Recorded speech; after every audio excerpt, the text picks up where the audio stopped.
Diduga ada proses yang janggal di balik pemberhentian tidak dengan hormat atau PTDH, Komisi 3 DPR RI meminta Kapolda NTT Irjen Daniel Tahimonang Silitonga mempertimbangkan lagi keputusannya memecat Ibda Rudi Soik.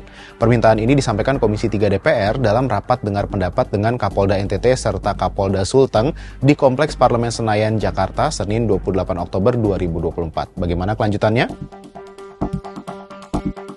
Usai mendengarkan penjelasan kedua belah pihak, Komisi 3 DPR meminta Kapolda NTT mengevaluasi putusan PTDH terhadap Rudi Soik. Komisi 3 juga meminta Kapolda NTT fokus melakukan proses penegakan hukum terhadap kasus tindak pidana perdagangan orang dan BBM ilegal tanpa pandang bulu.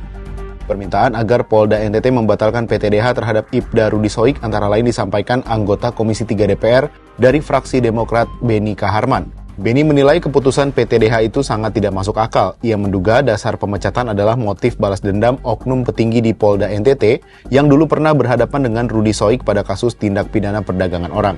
Padahal Rudi Soik merupakan representasi dan simbol masyarakat NTT dalam memberantas TPPO di NTT. Nah, Beni juga menyayangkan langkah Kapolda NTT memecat Rudi Soik. Padahal Irjen Daniel belum lama memimpin Polda NTT dan belum mengenal NTT secara lebih dalam. Menurut Beni, Kapolda NTT sedang dipermainkan anak buahnya sendiri untuk menghukum Ibda Rudi Soik.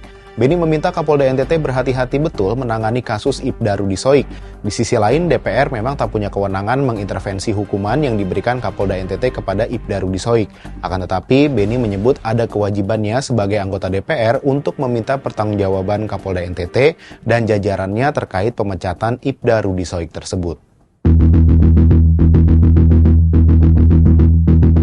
Sementara itu, dalam rapat dengar pendapat bersama Komisi 3, Kapolda NTT menjelaskan kronologi pemecatan terhadap anggotanya Ibda Rudi Soik. Menurutnya ada sejumlah pelanggaran yang dilakukan Rudi, salah satunya karena terjaring OTT saat berkaraoke ketika berdinas.